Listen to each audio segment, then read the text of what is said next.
My name is Helen Robinson. I went back on a second visit to UCT to do postgraduate work. And after doing the first stages of that, it was suggested that I write a doctorate. I'd always wanted to do that because I live in Wynberg and the place fascinated me, which is why I wanted to live here.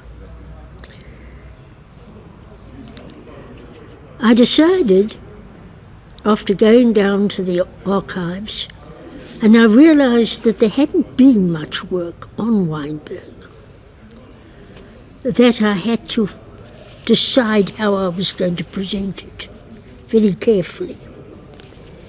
Because in the interim of all this, we had apartheid, which meant that the two Wynbergs were separated. Above the line was set aside for the Europeans, and below the line for people of colour. I wasn't very happy about that, but I thought, right, well, I'll tell the story. And in the course of this story, I discovered that it was a mixed suburb. And people had been distributed throughout the area which came to be known as Wynberg. Well, one must begin at the beginning, and I will tell you that I'm going to divide it into 4 sections. The first section was before the settlers arrived in the southern part of Africa. The people who lived in the area, which we today call Wynberg, were the Khoisan people. And they had discovered the many conveniences of Wynberg long before later people did. There was plenty of water, a good water supply. There was shelter. The weather was quite good. And they decided to set up their own little establishment on the slopes of Wynberg Hill and a little bit round onto the Constantia Berg, as it was later called. And so therefore, they had taken possession. They were nomadic people who moved about with their cattle. They had a few cattle and other animals, and they did settle here and there for a while, but they were essentially nomadic. So they moved about, and until the beginning of the 17th century, there had been very little interference, because the settlement as such had spread out from Table Bay, but the Wynberg was quite a convenient marker of a boundary line. So beyond the Wynberg, in the initial stages of settlement, they didn't give out farms. Jan van Riebeck was granted a farm on the town side of the Wynberg, but very few farms were granted initially in this Wynberg area. After a while, about 4 governors later, 4 commanders of the settlement, Simon van der Stel arrived. Now he came out to Wynberg and stood on Wynberg Hill. He looked down into Constantia Valley and he realised it was a wonderful place. He had no opportunity to go and live there initially, but because of his good work, he was granted a huge farm which stretched from roughly where Wynberg Hill is, all the way down to near Musenberg, to Sternberg. Now, when he was granted that farm, or before he was actually granted that farm, he had decided to give out some properties in Wynberg area. So he gave out 3 farms, one up on the hill, one down, further down towards where we would say Constantia is today, and one further down, which was in what we would call across the line, the railway line, and that was known as Rust en Werk. And he gave out these 3 farms, and they were established well, and then the decision was taken to put a military camp, a defence, up on the hill, which was a good vantage point, and there would be a military deployment there. Now that's how Wynberg, as such as we know it today, came into being. A grant of 3 farms. Now it didn't end there.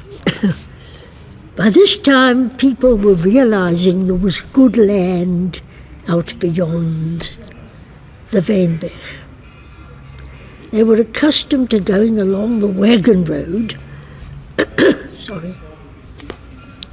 along the wagon road, which stretched all the way from Table Bay right through along to False Bay. Initially to Cork Bay, but then to Simonstown. And I need not tell you, Simonstown means it was established at this time as an extra harbour, more sheltered. Now you will see that Wynberg, as such, was centrally situated in the South Peninsula. Excellent position, because it in later years would have access to all the land developing round about it. And it began to be regarded as the centre point. And because it was a centre point, other people now began to set up small businesses in the area, aside from the farms, which operated as farms. And because they did that, a small village developed up on the slope of the hill below the military camp. And that was known as Klein Oda. Now, Klein Oda was probably 10 houses, 2 or 3 of which were shops. And that's where Wynberg started. The road from Cape Town developed a branch off, more or less where Witten Road is today, a little before Witten Road. Today we call it Allable Road. And it goes down towards the slope of the hill and then visits the little village which developed there, goes through it, and then down from that, back to the wagon road, at what we call today Plumstead. And I mention this because initially Plumstead was not the name given to the place we call Plumstead today. One of the people who applied for land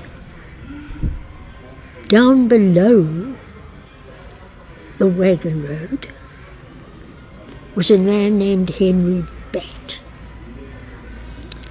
And he was a sailor, actually, on a boat that visited the Cape. And he liked what he saw at the Cape, and he emigrated with his wife to South Africa, or to Wynberg. He chose a farm which was roughly below the area where the station is today. Perhaps a little further to the right-hand side, but it was a big farm, and he decided to raise cattle there. Now, by this time, there were a number of small little establishments, houses and tiny shops, and the Khoi people had moved further away. They were nomadic. It was perhaps more straightforward to them than for some other people. But some stayed and still inhabited the mountains round about. And this is how Wynberg became basically an interracial suburb, initially a small village. There was a mixture of the racial groups. The other thing that, contributed to that was that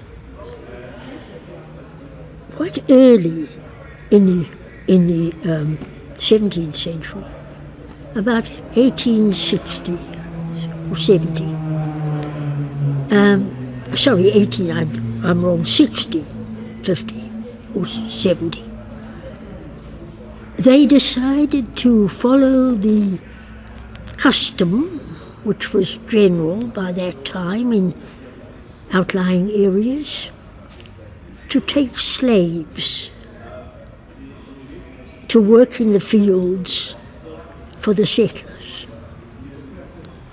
And this is what happened in Wynberg. The farms in the area all had a number of slaves brought to them to work and run the farms. They also moved into the little village, and there was quite a bit of interaction. So you had the beginnings of a village surrounded by 3 more or less undeveloped farms, big ones. There was a smaller area round about Whitton Road where they weren't offering large farms, and quite a few of the people of colour in Wynberg were able to settle themselves there in time, another couple of 100 years. When slaves were freed, they were able to settle in the areas between the old farms and the area we call Kenilworth today. Now, this is how the place was shaped, how it developed. Now we have to look at the people who came there. And this, of course, is the basic part of the story, and it's what I'm most interested in. I work in the deeds office for my research quite a lot. So I mapped out the whole area of Wynberg. And I was then able to go to the deeds office and research how the properties were subdivided in later years, where some of them new areas were granted, and why I was able to determine. Because in those days, if properties were owned by people of colour, it was stated.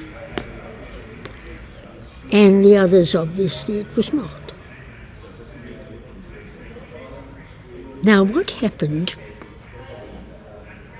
was that the big farms began to be subdivided, the three big ones,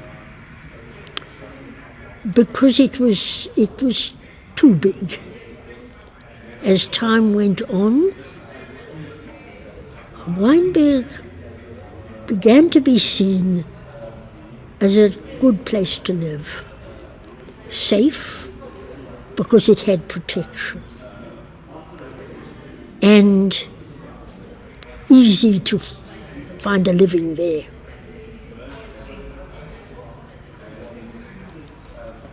Initially, there was no, how can I put it, there was no segregation at all. And in fact, there was quite a lot of intermarriage between people of colour and the European so-called settlers. There was also interaction with the men who lived in the military camp. And in fact, as time went on into the next century, a group of local people were recruited into a unit which was called the Cape Corps, and they were people of colour. Many of them had been ex-slaves who'd been freed. Others were simply recruited from people who were living in Wynberg as slaves.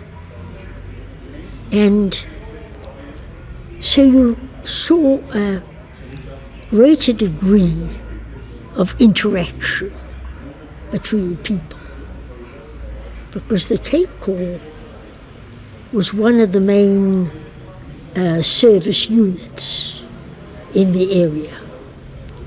The other people were mainly members of the British Army, of the VOC, the Dutch East India Company Army, who were recruited from various international sources of people who wanted to join an army group. So you were getting a great deal more variety of people coming into the area. And of course the slaves provided that too, because they had been recruited, taken in from their natural places of residence and brought to the Cape from a number of different places, countries. And when they settled down, they too intermarried with the local people. So you were rapidly now developing a population which was quite mixed. And this was an interesting feature, because they were living well away from Cape Town centre. There was quite a lot of variety, I will say. in the population. Initially, the 3 farms, as I say, were large. And the story of my work there became discovering how those larger farms were subdivided, who were able to buy them, did they bring slaves, more slaves into the area? Did some of them co-opt some of the local people, the Khoisan, who were still about? And obviously one of the reasons why the Dutch East India Company maintained a contact with all the local people was that they were cattle breeders. They had cattle. And the objective of the settlement in Table Bay was to provide food supplies, water, to the ships which were visiting, trading ships that were visiting the country. Wynberg became a source of supply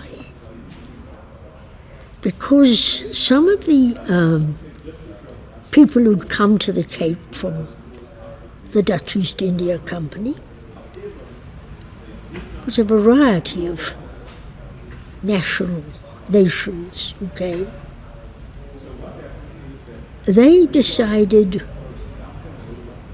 to be more independent, and the company decided they would like to have the best of both worlds, people who would farm and supply food for the ships coming through,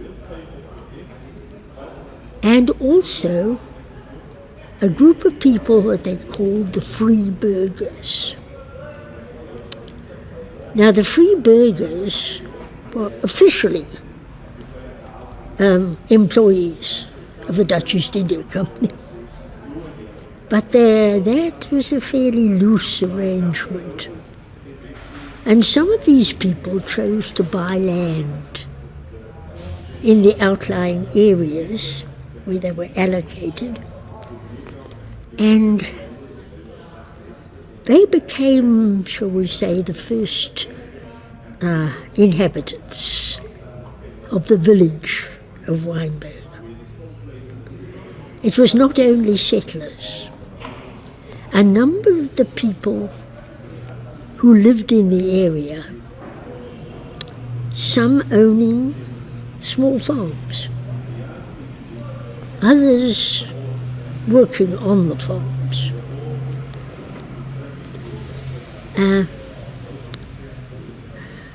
They began to make their own way, if you like.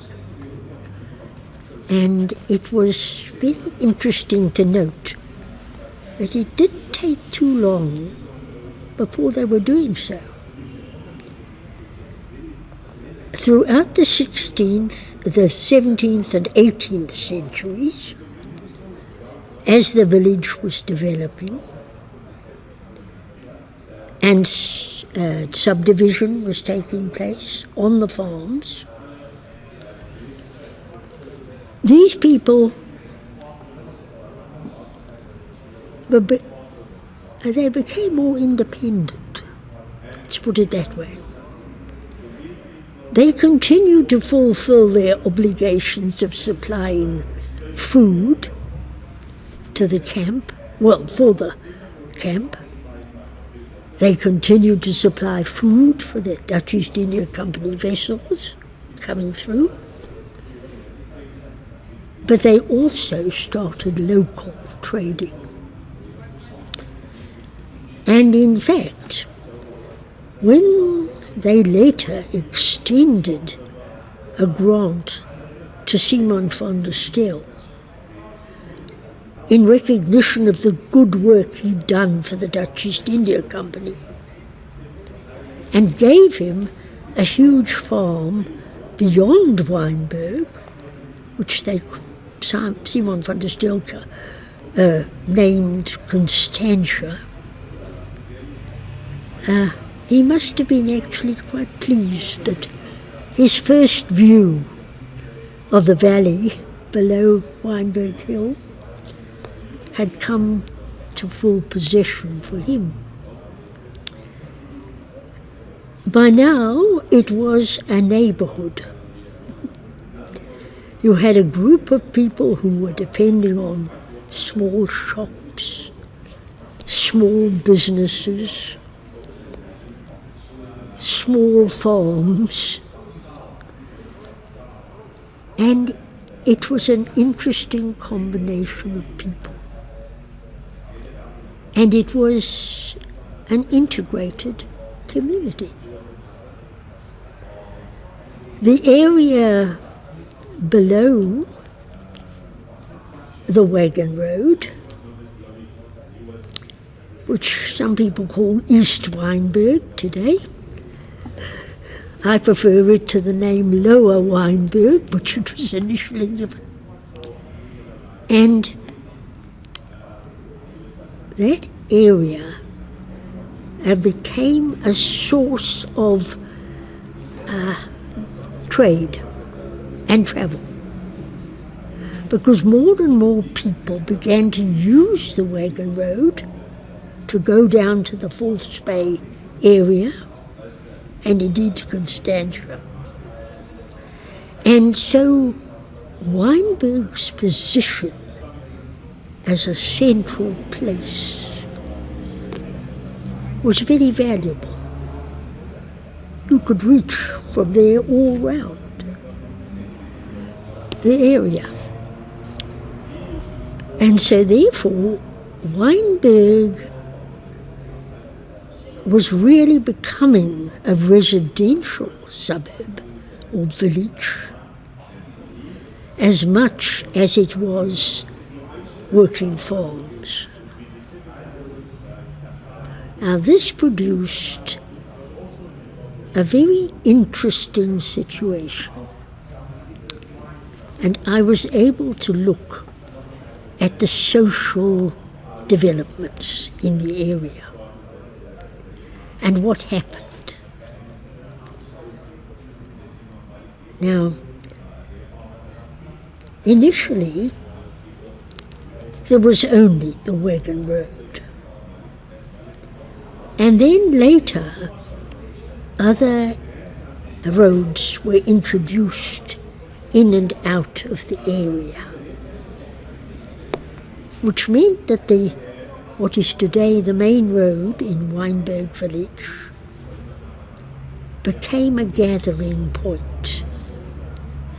People from the more outlying areas could come into Wynberg and go to the shops there.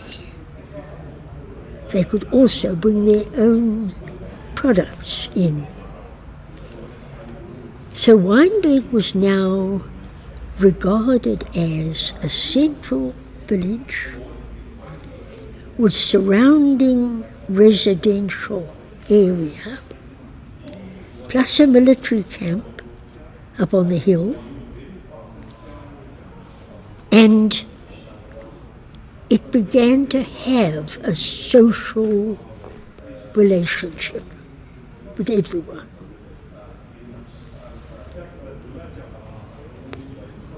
Let's for a moment think of the sort of people. We know that there was a mixed community there. We know that they came from different levels of society. Some were more well-to-do than others. But by and large, they were an interdependent community. They were far away from Cape Town. They needed to be. They had other developing areas round about them which were becoming dependent on them. And of course, more people arrived. They saw opportunities for starting businesses in Wynberg. It's interesting that the Constantia farm never created a village. They relied on Wynberg. They used to come into Wynberg. In fact, coming into shop in Wynberg became quite a nice thing to do. The people who were further out began to move into Wynberg. Now, before we come to individual people, bear in mind that when people gather like that in one area, at that time we got now to the middle of the 18th century, and various social structures were needed. In those days, the Church of Holland, the Dutch East India Company, was the one that was dominant. And so therefore, there were meetings of the Dutch Reformed Church, which had started in Cape Town, and that was where its centre was. But there were small meetings conducted. Now, many of the people who were, shall we say, drawn into the European community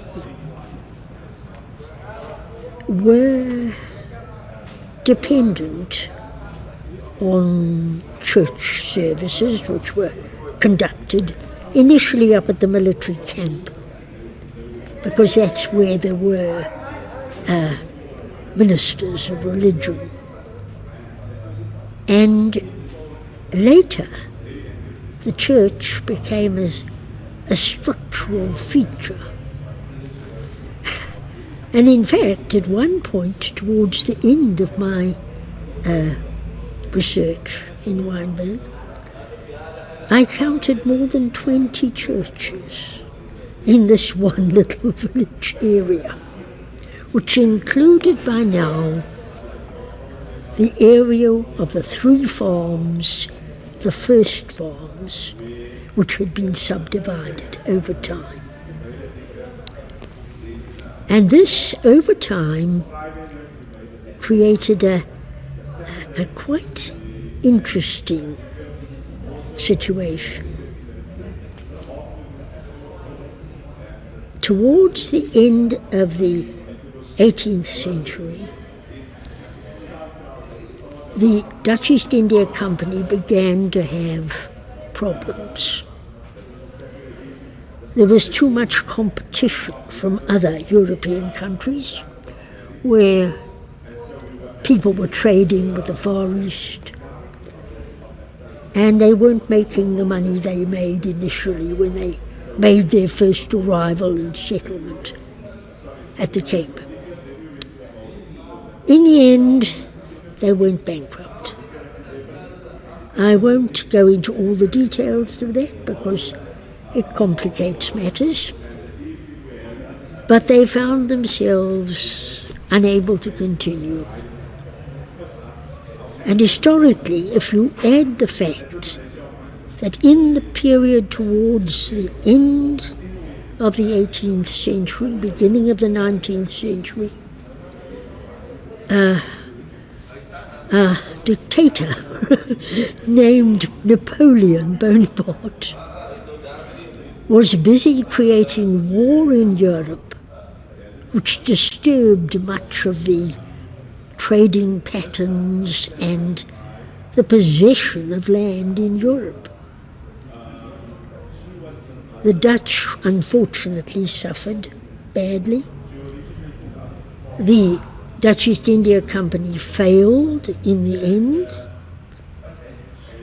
and they asked Great Britain, who was also in the trading business and opposing Napoleon's conquest of Europe, because they didn't want to be next on Napoleon's list.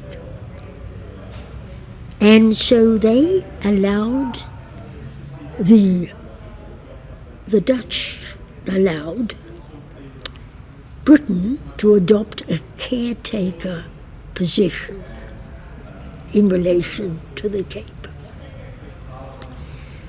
They were a much bigger power than, say, Dutch, Holland, or France, or the surrounding countries. And they took over the Cape with the agreement of the Dutch East India Company. And that was at the end of the 18th century. After the Dutch East India Company went bankrupt, the British took over the Cape in 2 occupations, and then the British finally took it over entirely after the second British occupation. There were differences in administration because Britain treated the Cape as part of their empire. And so therefore there was oversight from the government in Britain, and they also created structures in southern Africa to carry out their wishes. Now this comes in direct link with the people, because under the Dutch East India Company, they were principally from Europe, and they were people from the Far East too. But what is interesting is that when the British came, there was a distinct resentment because the big bosses back in Holland wanted it. The local people had acquired a confidence and a, settled feeling, and they didn't really want it. They wanted to stay as they were. However, the British were fairly tactful, which is why there were 2 occupations and why British ownership was introduced gradually. However, you now have another element. There were British people at the Cape. So your population had increased. The nature of your population was changing. The early people had more or less established themselves as a farming community with a smaller commercial element. Some of the commercial element has been quite good. And when the British took over, and the local people didn't have to regard the Dutch East India Company's oversight, the British were quite willing to let them develop their own style of government in the British framework. And they were trying to encourage more cooperation between the 2 groups of people. Now this led to a different sort of development. Let us go back for a minute and think about the early development of Wynberg. I've already stated that the people who came were roughly members of the Dutch East India Company. They were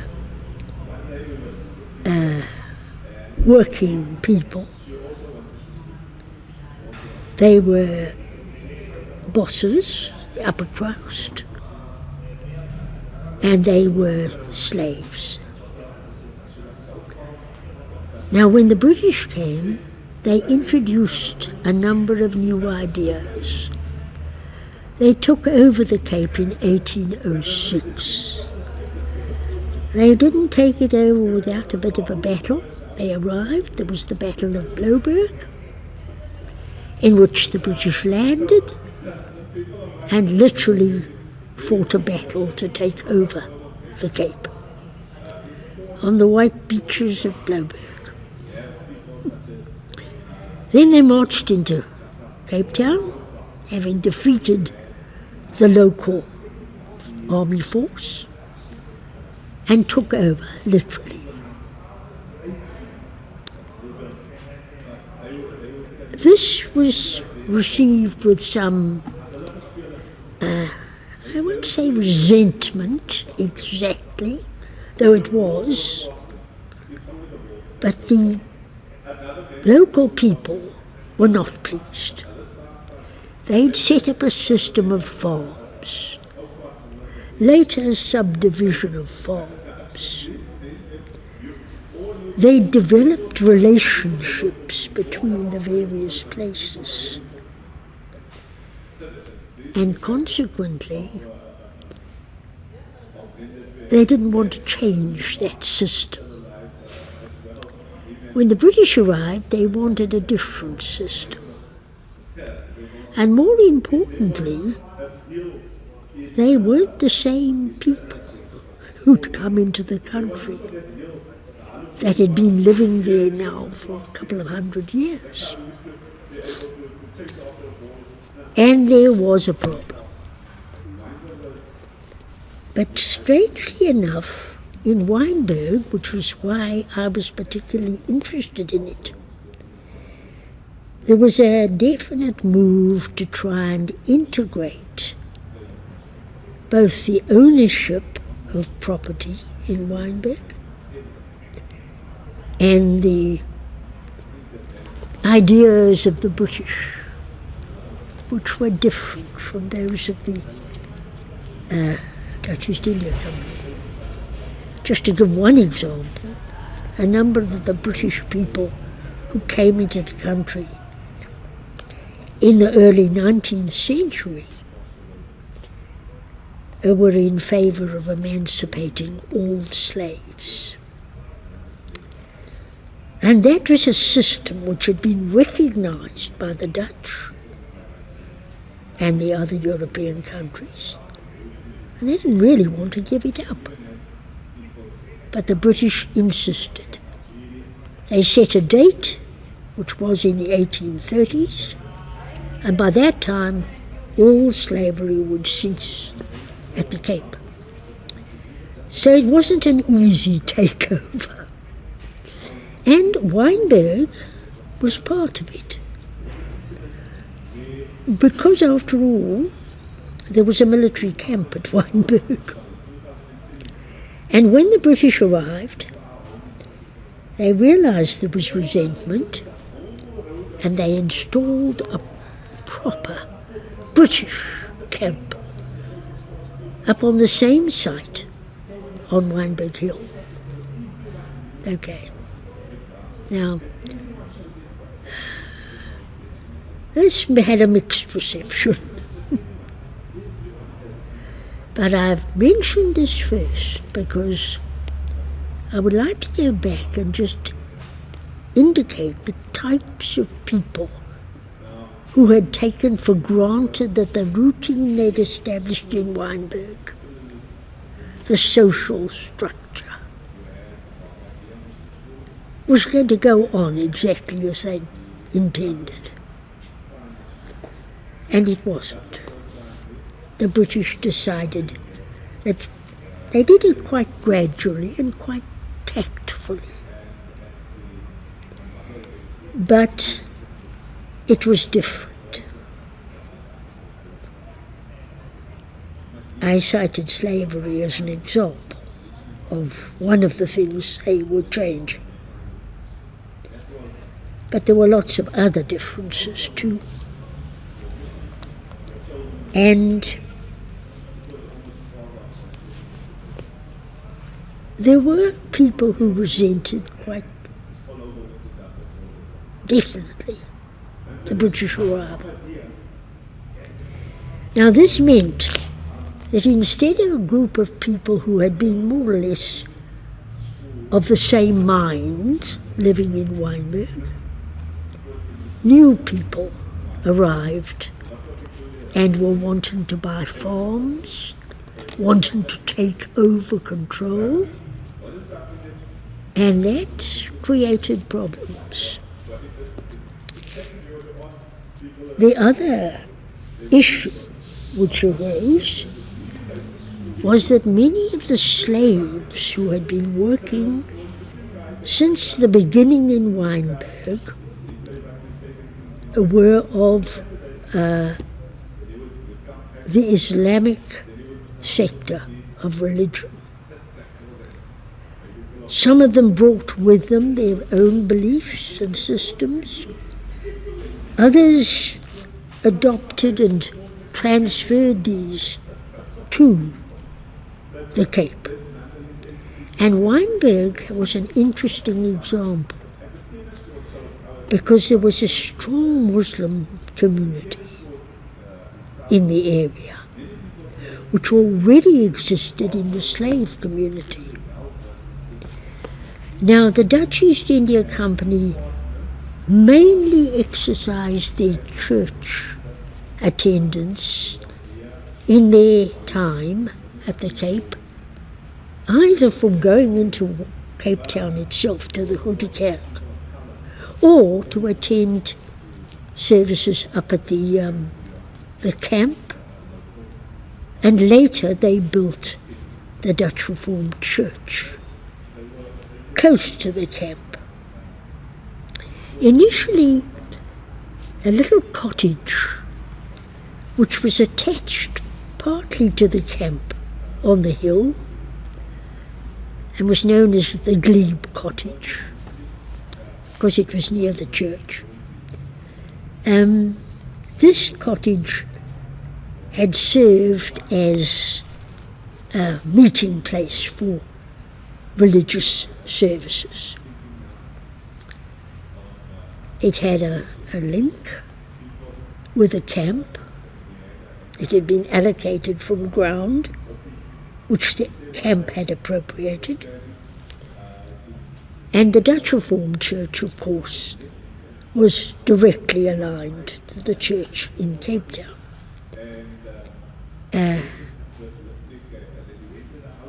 The people who were in the Dutch Reformed Church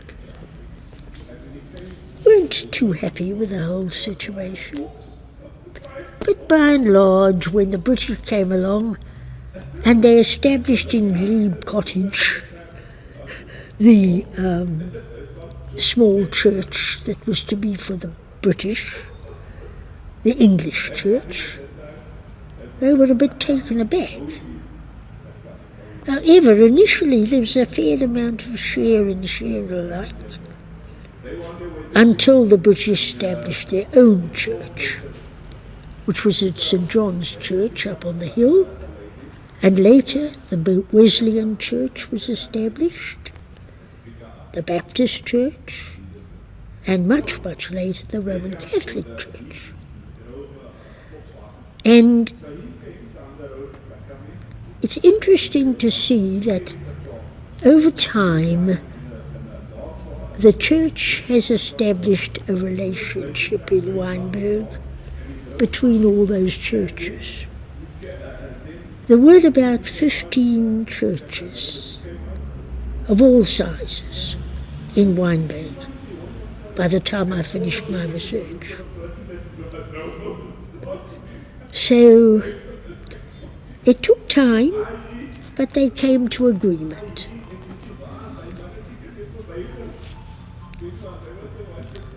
One of the things that the church was very much responsible for was social connections between the population. For starters, they were going to abolish slavery, which means that a large section of the population would become free people. They were also different from the other church. on the hill. And these were issues which had to be resolved. I'm glad to say that mostly they were resolved. But it wasn't easy. It was an accommodation of people who had grown to a certain way of thinking and feeling, and people who had not. It's interesting to note, historically, that after the British came and settled themselves in the little village and on the hill in the camp, and then moved down into the more eastern end of Wynberg, the churches quickly established churches down there too. So there was an acceptance of the fact that the population were not all British. The original population was important. Now this is one of the features of the next 100 years. And unless one understands that about Wynberg, it was not only a mixed race community, it was also a community of people who made compromises.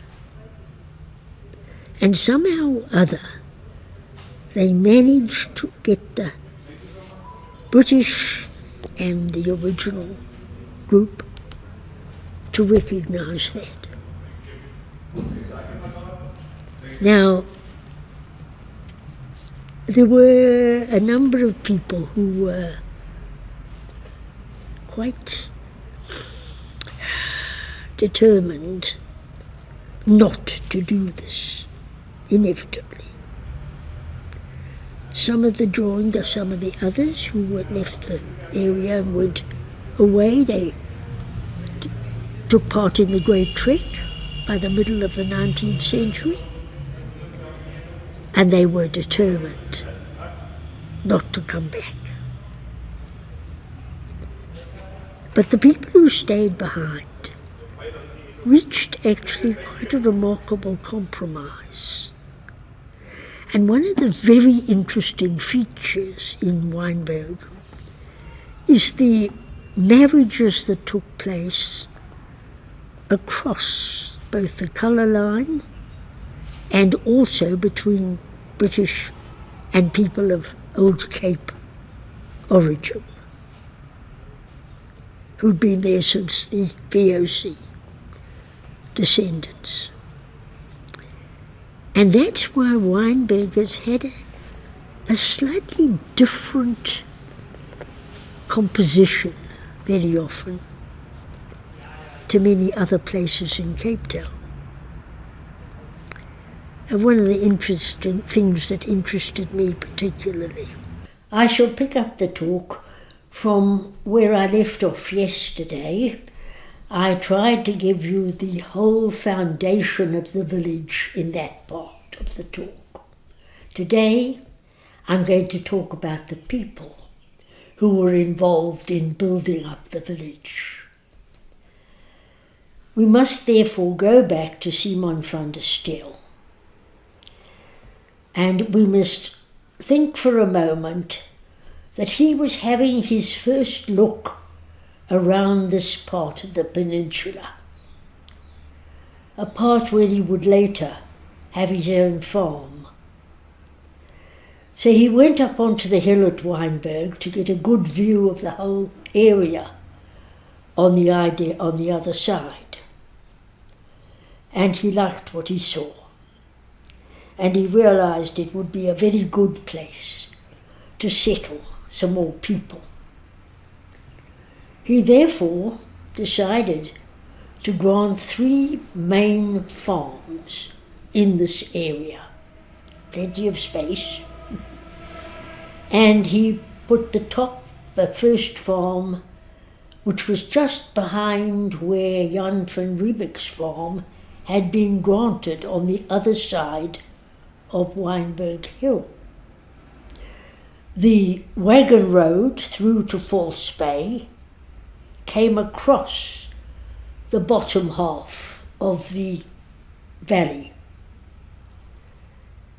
He then decided he'd give the first farm out from the top of Wynberg Hill down to where the river ran through the valley. He arranged that it would be up onto the hill on the other side, what later became the Constantiaberg. And he granted this farm to one of his executives. It was a very neat little action because he wanted it for himself, actually.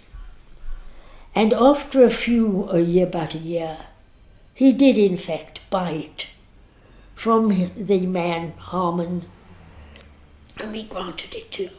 So in fact, the first farm he granted up on the hill in 1682, he owned.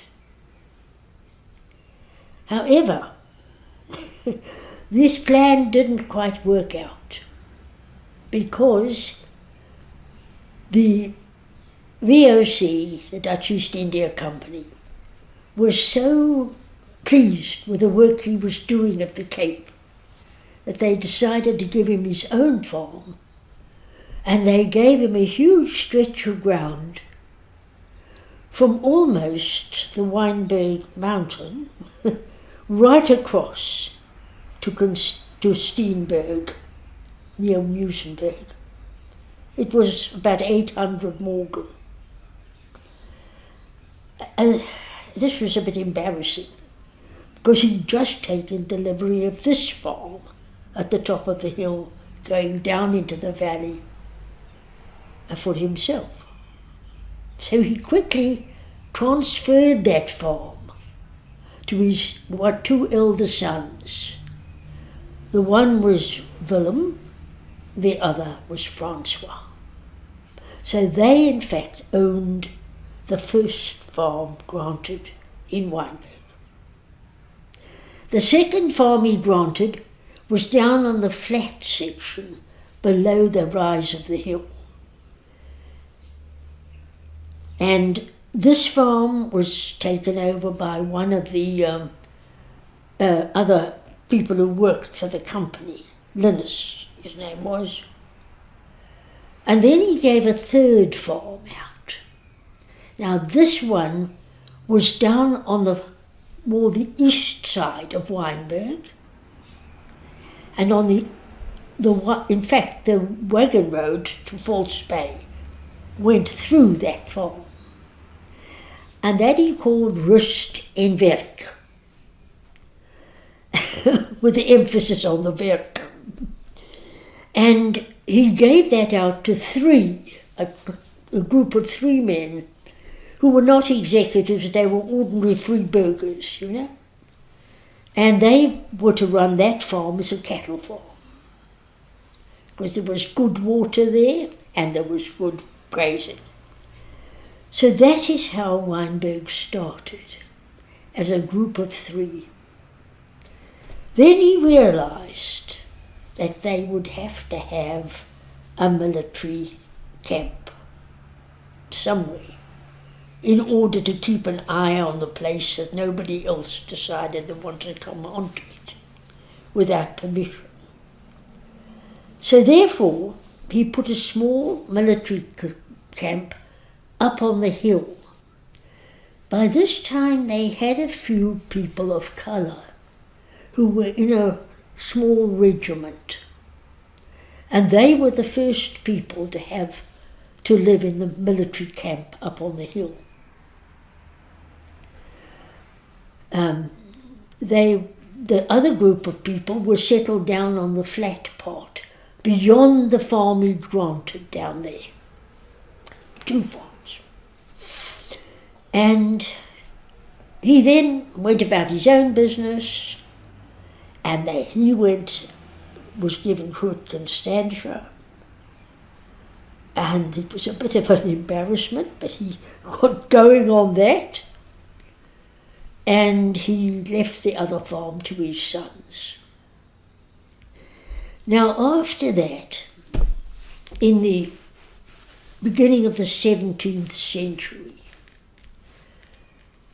Simon van der Stel retired round about 1700, and another governor came to take over from him.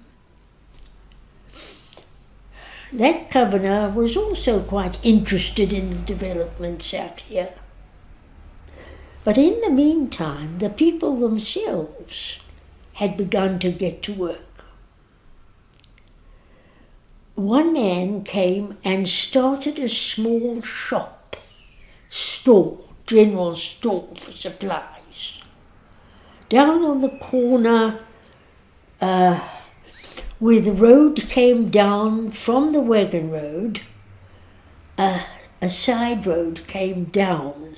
In fact, that was the first road.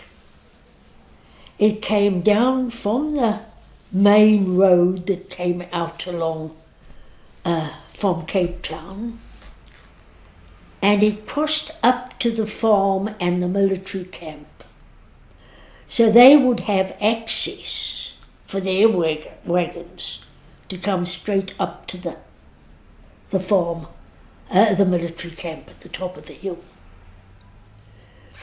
This was a good idea, because then another branch went down to join the main road again, where we would call Plumstead today.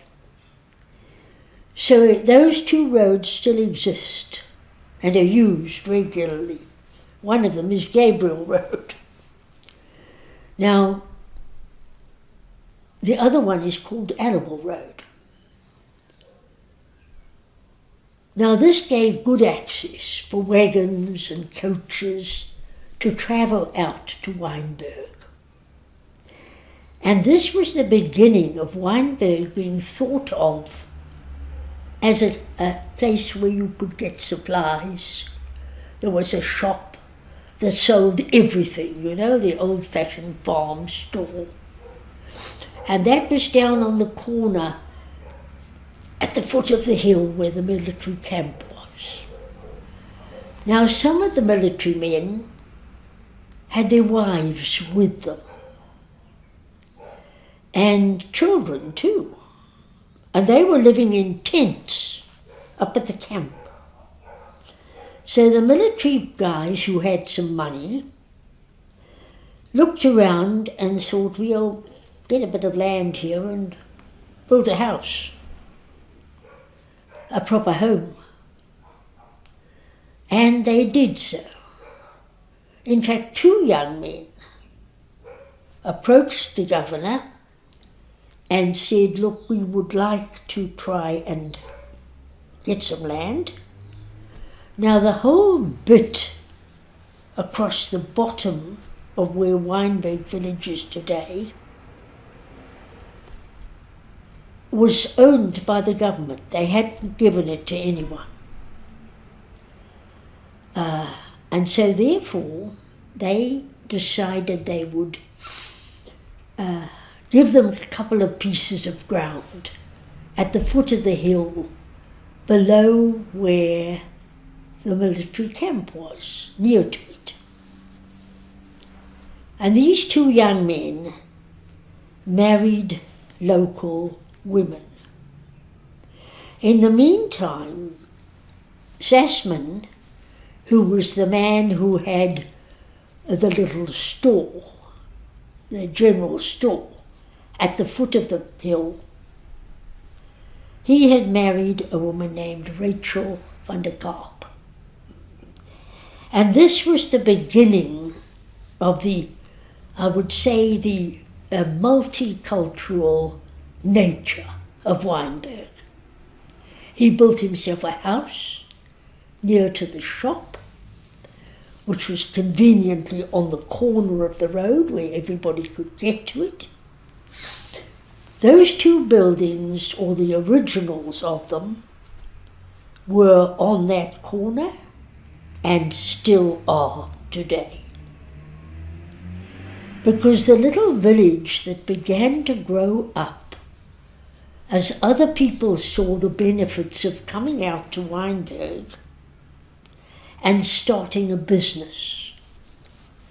There were shops that dealt with looking after, say, horses, and remember, there was no mobile transport other than by horse.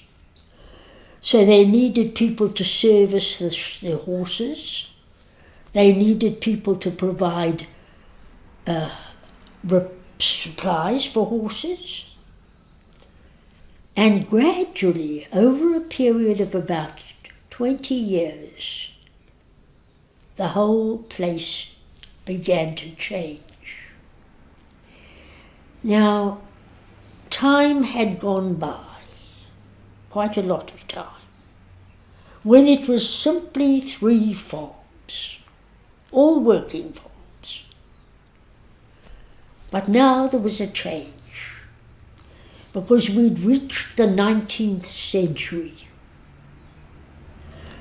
In 1795, the Dutch East India Company ceased to exist.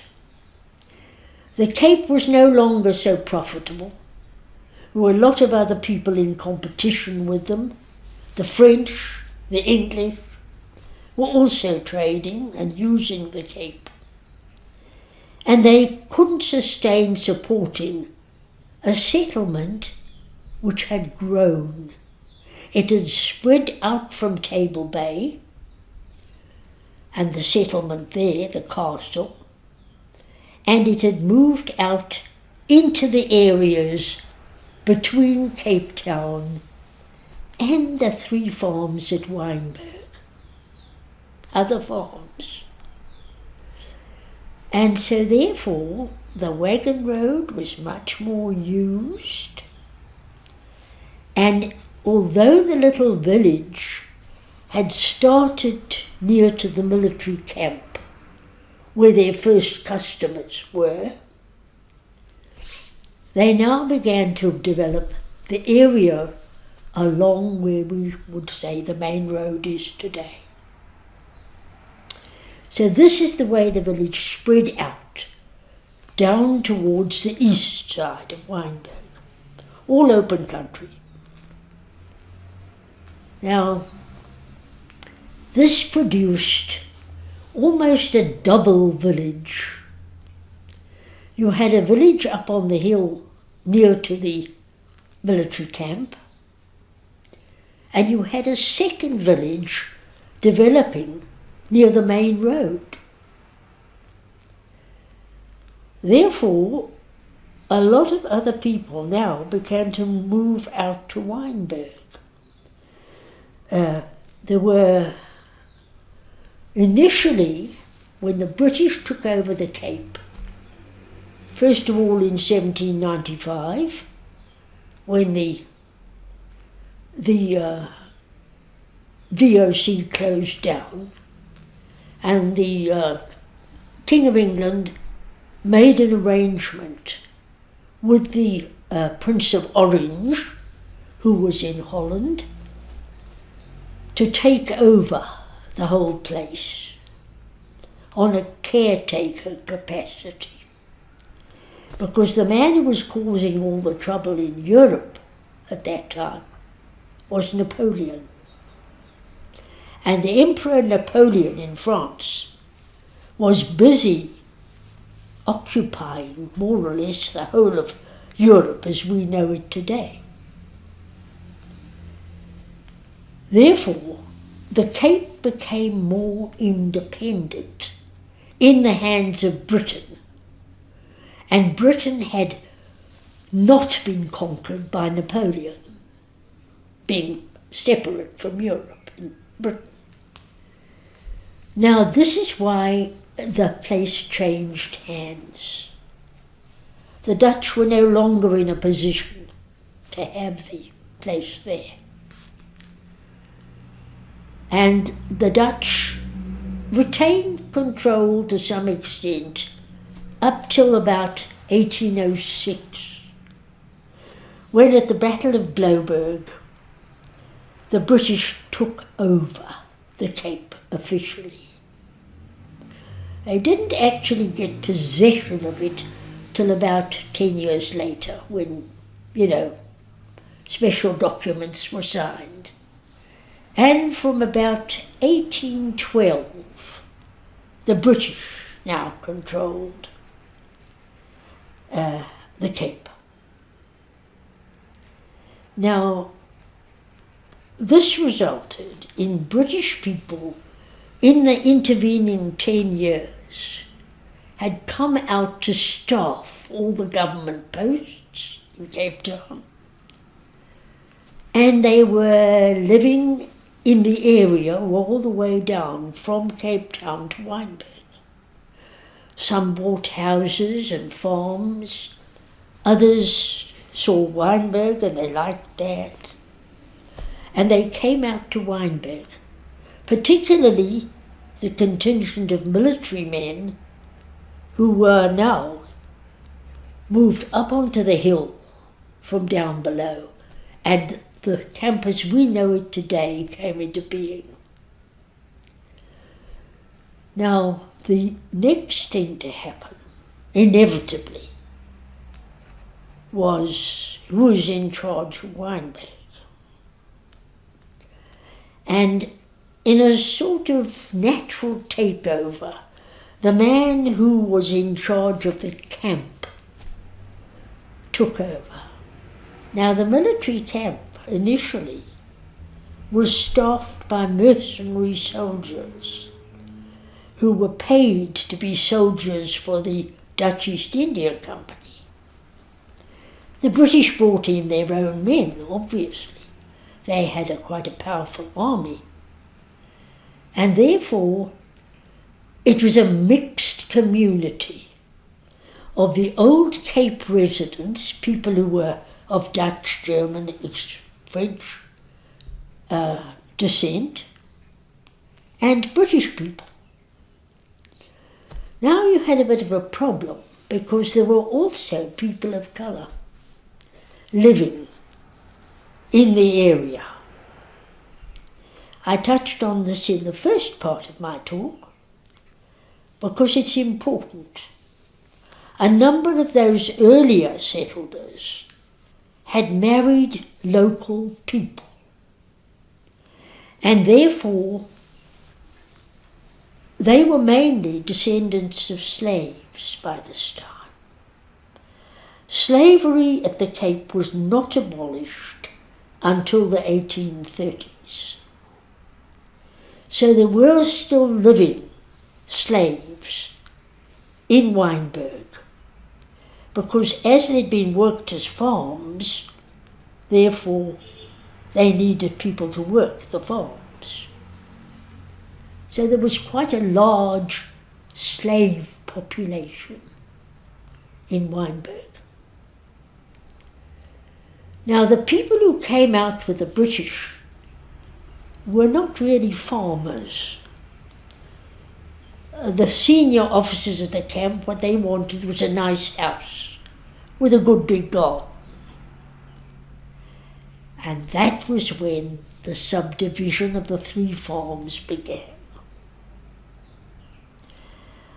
The farm Oude Wynberg was actually divided into about 5 pieces. And 2 of them were quite influential men. The one was the commander at the camp, who was still a man of Dutch origin. And there's a rather amusing in one way and sad in another little story about that, because he had the Oude Wynberg farm, and he lived here, right next door to the military camp. And one day he popped home from Cape Town. They used to go into Cape Town quite regularly, and found that his wife was entertaining another man at the farm. And he caught them in a very embarrassing situation. And this was the result of the first divorce in Wynberg, because he immediately divorced his wife. Men could do things like that in those days. And in the divorce settlement, because the Dutch had very definite laws about that, husband and wife were always joint owners of whatever property was there. It was registered in both their names. Therefore, she had to get one half of the Wynberg farm. And that is where the division started. Because in his divorce settlement, he gave her the upper side of the farm nearer to the military camp, and he kept and later sold the part up on the hill, Wynberg Hill. After that, the rapid subdivision started. Now this was in the early part of the century, the 19th century. And this is where Wynberg really came into existence. It resulted in Wynberg being bought by a couple of men who had already got Cape ties, and they settled on the farm Wynberg. However, the one man didn't like it, Reynolds, and he left. The other man was not a farmer. He was at the camp, you know, and his interests were in that. And he therefore made the first major subdivision of the Wynberg farm. A shrewd man. He sold it in 5 pieces and got money for it. And so the first subdivision, major subdivision of Wynberg was accomplished. The 5 people who bought, there were a couple of soldiers who bought. There were a couple of people who came from Cape Town who bought. And they all set up, most of them, in some form of business. Because by then, there were quite a lot of soldiers at the camp and local people living here on the farms. And they needed supplies, they were actually growing things too by this time. Because when the Dutch left, their obligations to the East India Company ceased. And so they were able to market whatever they grew on the open market. And because there were a lot of other people between Cape Town and Wynberg, there was quite a demand for supplies, because they didn't want to go all the way to Cape Town to get them. And in this way, the main road down in Wynberg developed, and it soon became a busy highway rather than just a little old wagon road. Meanwhile, up on the other part of the farm, the other farms were also dividing. Now, Linus, the man who had bought the farm nearer to Constantia, He also sold his farm to a doctor named Glaser, and his daughters had married the two young men who had bought farms from the government at the top of where Maynardville is today, just below the camp, and the little village that was developing on the hill.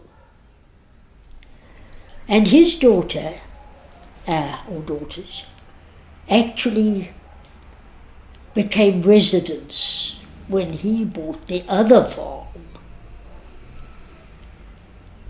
at Wynberg. Now, at the same time as that, with the main road being more active because of the regular traffic along it, to get out to the further developments on the way to False Bay, shopkeepers opened up on the main road as well. One of them was a man named Raycliffe. Now, he had an interesting background. He was a wagoner. In other words, he was a transport man. He brought people and goods to Wynberg. Now, in the process of doing that, he made quite a bit of money. He was a man not of mixed blood, but he'd been at the Cape for a while, and he made an interesting marriage. He married the daughter of the Imran of Cape Town, who had married a European woman.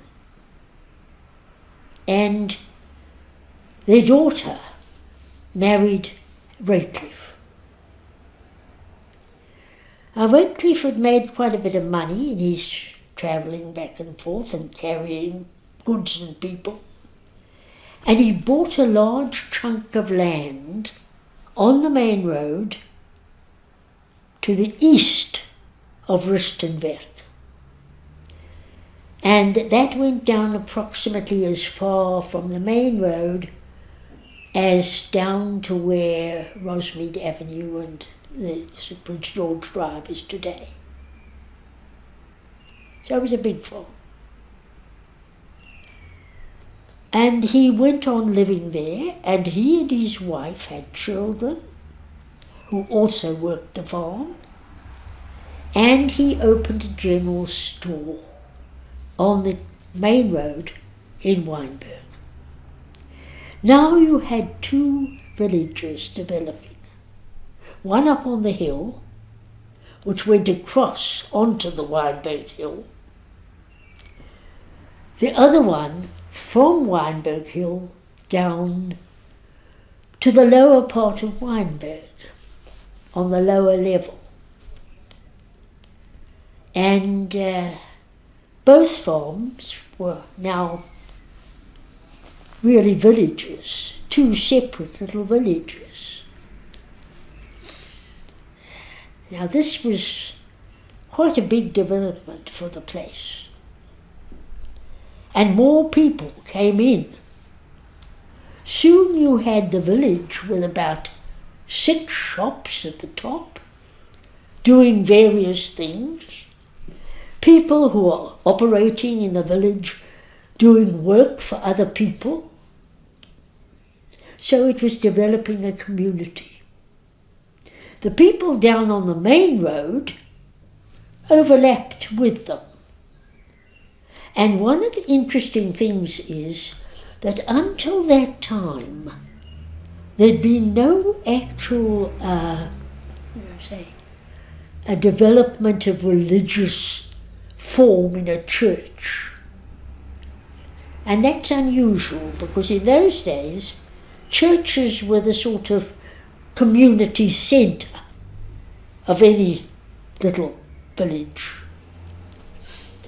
And so therefore the Dutch Reformed Church decided they would build a very simple church in Wynberg.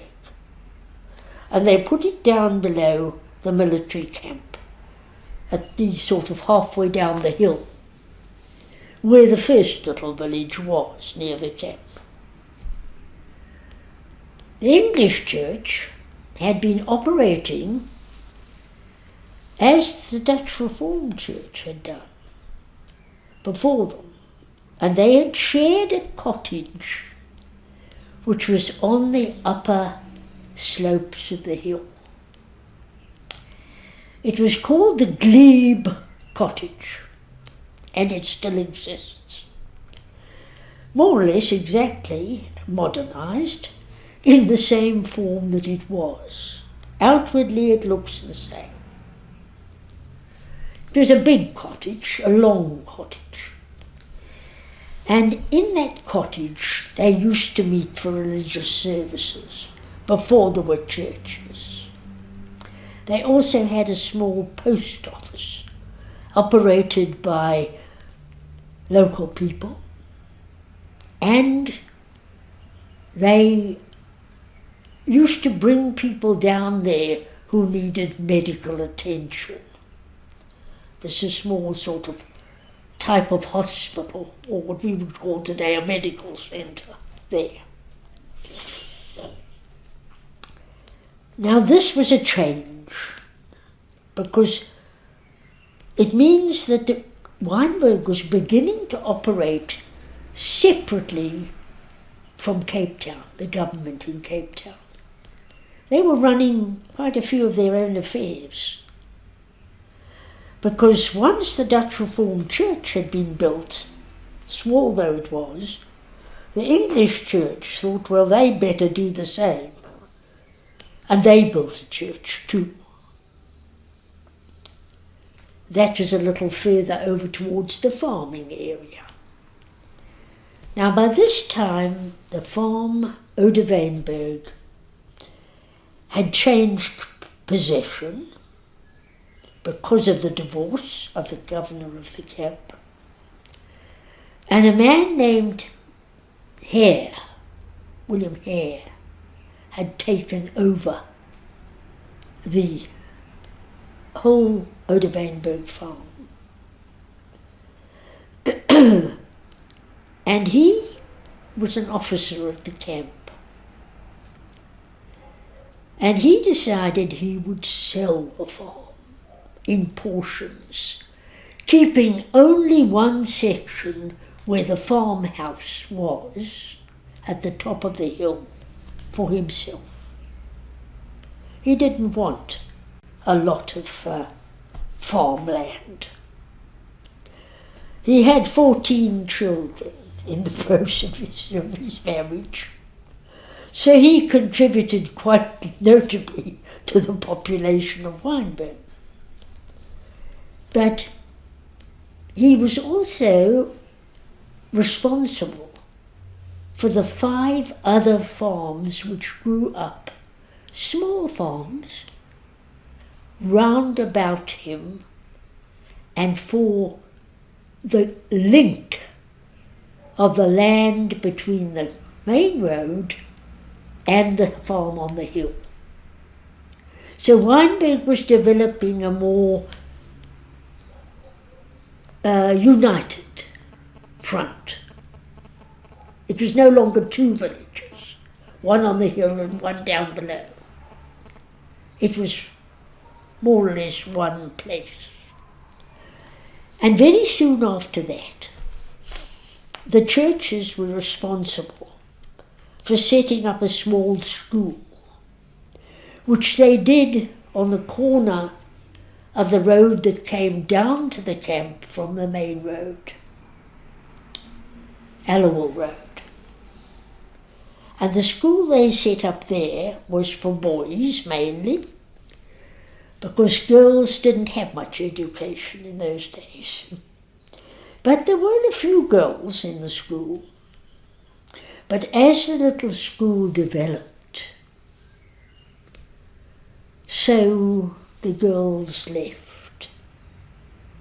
They established another school nearby in a cottage. which was actually started by one of the British governor's wives. When Durban came as governor to the Cape, his wife, Lady Durban, set up a school for girls by about 1835. Now, there weren't many schools for girls in those days. I mean, they weren't considered, they didn't need an education. And so Wynberg established itself not only as a fairly independent place, because they had a lot of people coming into it to buy stuff, but also it established a reputation for good education. They were lucky, they got good people. The girls were set up in this other cottage, which today is the Museum for Education Conservation. It remained right through the school that Lady Durban set up for girls. They were taught very basic education, reading, writing and arithmetic, and that was it. But the other school for boys developed very well indeed.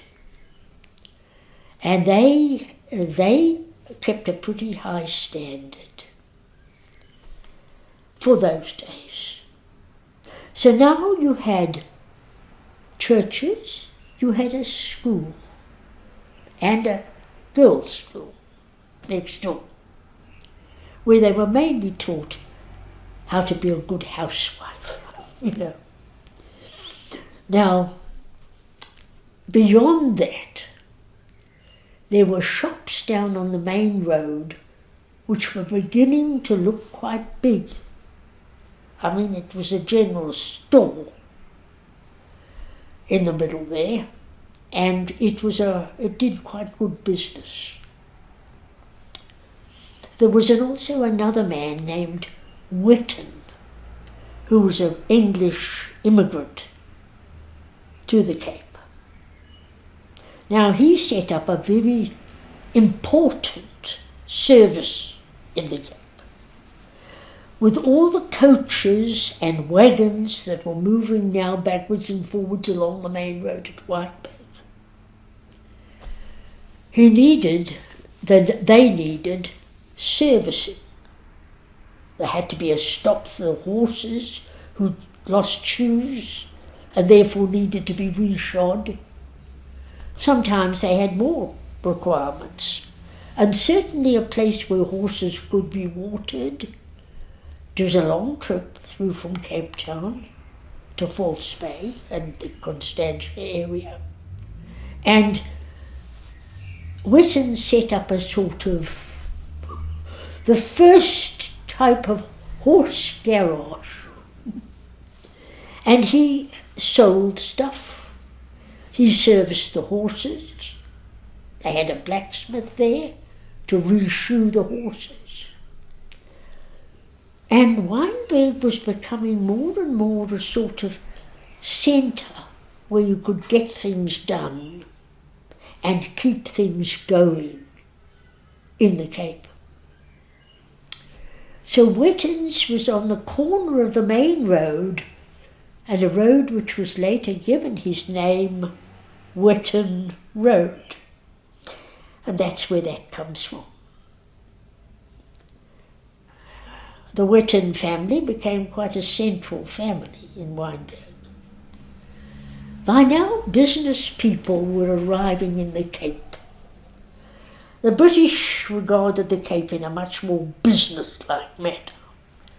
And they said they brought out a lot of professional commercial people. They brought out a lot of professional people, lawyers, doctors, businessmen. And Cape Town was growing into a Dekapse flat, and no longer just more a small town. So the importance of Wynberg grew because people were travelling regularly now between the False Bay area and Cape Town along the wagon road. Wynberg became the central point. People would come in from Cape Flats to Wynberg. People would come from the Constantia side to Wynberg. And people would come on trips from town. They came to visit the people at the military camp. And they came to visit friends who were now moving out to Wynberg. They established a bus service in 1830. It was a pretty ramshackle old affair, where you had people sitting on top of the bus as well as inside it. And this was being run by a local man. And of course Raycliffe was also still running his wagon trips to and from Cape Town with supplies and people. So it was becoming quite a busy place. Not long after that, more people began to move into the other half of Wynberg. The area on the hill was mainly occupied with about half and half, British people and people who were old Cape families. Many of the slaves were being freed because the British brought in the freeing of slavery over a period of time. It all climaxed round about the 1830s, between 1834 and 1838, when it became official that you could no longer own a slave. The British Parliament passed an Act of Parliament.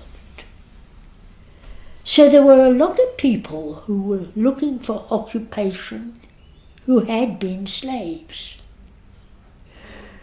Now the lower part of Wynberg had not really been developed on either side of the main road. And quite a few slaves managed to purchase small properties down there. And the British government were quite happy about that. By this time they'd established a deeds office and it was all being done officially, Similarly, up on the upper side of Wynberg, they were doing the same thing. The bigger farms were being subdivided. And 2 or 3 people emerged from this group of people. One was a man named John Higgs. And he was British, but he had come to the Cape during the changeover between Britain and the Holland, the Dutch East India Company. And John Higgs came out, he was a sort of farmer, and he bought a farm which had come on the market because the man who had it, who had come out to the Cape on one of the boats, he had, I should say, decided to leave the sea and come ashore. And he'd opened a very profitable wine trading business in Cape Town. And he decided to buy the farm, part of the farm which Raycliffe had owned, the lower part of the farm further down onto the Cape Flats. And he called his farm Plumstead. Now, that was a little village outside London where he would be born. So he called his farm Plumstead. And that is why there's always been a bit of a confusion that there was a Plumstead down on the main road overlapping the Wagon Road, and there was another Plumstead which grew up much later nearer to an inn on the Wagon Road, because now people were establishing places where travellers could stop. And a well-known one was called Rothfelder's Inn, which was beyond Wynberg, just outside the limits where Wynberg had formed the village. And people used to stop over there for holidays, and travellers would have meals there. Now this was changing the character of the village, because people saw there was a place for people to come and stay. And a couple of inns opened up. One was opened down on the main road, nearby where Raycliffe and the others were living. On the east side of the road, they had the land that went down beyond the main road. And this one was above the main road. And this coincided with the arrival in Wynberg of two men who literally changed the whole way Wynberg developed. Because John Higgs had bought land which was available near the main road. Now these two men, one was named James Maynard, were also immigrants. Now the British Army was not interested, as the VOC had been, in developing anything in the village. So the government took over more specifically in Wynberg, and the deeds office began to sell properties in Wynberg. And the young couple who had married Glazer's daughters, they left. One of them was killed, actually, on the eastern frontier of the Cape, in the wars that were there, where the British were expanding their colony, and the other one left.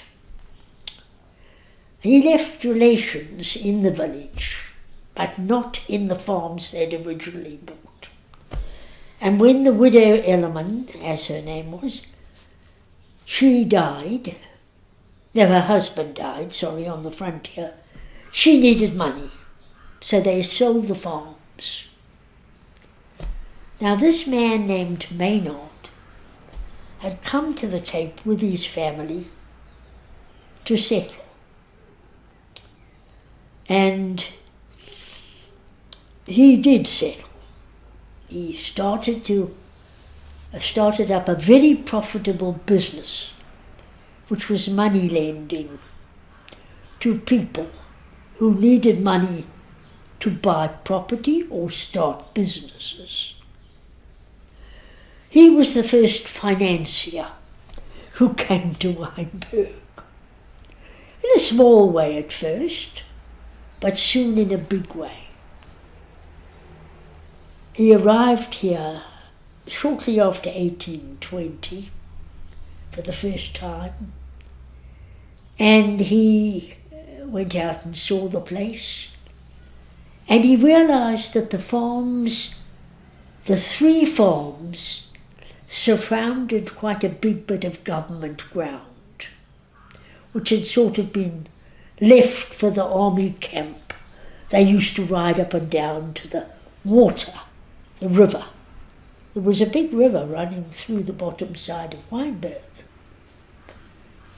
All these rivers are now underground in pipes today, so you don't really notice them, except that one crossed over to join the river called the Deep River further down, beyond Wynberg. And this river changed the face, really, of what Wynberg was, because it provided water running through now the middle of the village. And James Maynard decided he would buy the whole area. And he picked it up at a good price, and he built a house there, a big house, a good house. The other man's name, he was had actually been born at the Cape. He was not an incomer. His family had emigrated to the Cape and had actually been living in Wynberg.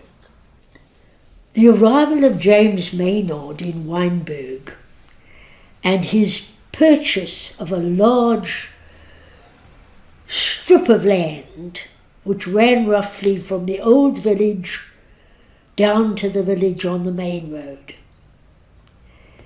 was the thing that changed the shape of Wynberg. More people began to spread out further to the edges of Wynberg, and suddenly the area on the other side of the main road became important, because that was where there was more land available for people to spread onto. And this was when the east part of Wynberg really developed. As I said, the families who went there, a number of them were of origins of freed slaves. They bought land round the various commercial enterprises that were opening, and they opened up commercial enterprises of their own. Freedom was something that they wanted to maintain. And so people began to seek education, and the churches began to supply more educational facilities. There wasn't only the boys' school up on the hill. Now there were other schools opening up with all the churches in the east side of Wynberg. This is a very important move, because where the east side was, they often supplied educational facilities as well. And this was precisely what happened. Because now there was quite a large Islamic population, principally of freed slaves, but also descendants of freed slaves and of people who had intermarried with the settlers coming from Europe. So you had a large population of people of colour, as well as, so to speak, a European population, ex-Europe. Mainly English speakers, but a lot of people who also spoke Dutch from the previous occupation. Another man who arrived was his father came first to Wynberg to work. He bought a piece of land. His name was Morganrood. Dominicus Morganrood. And he also was a man who had a bit of money, and he was prepared to buy land.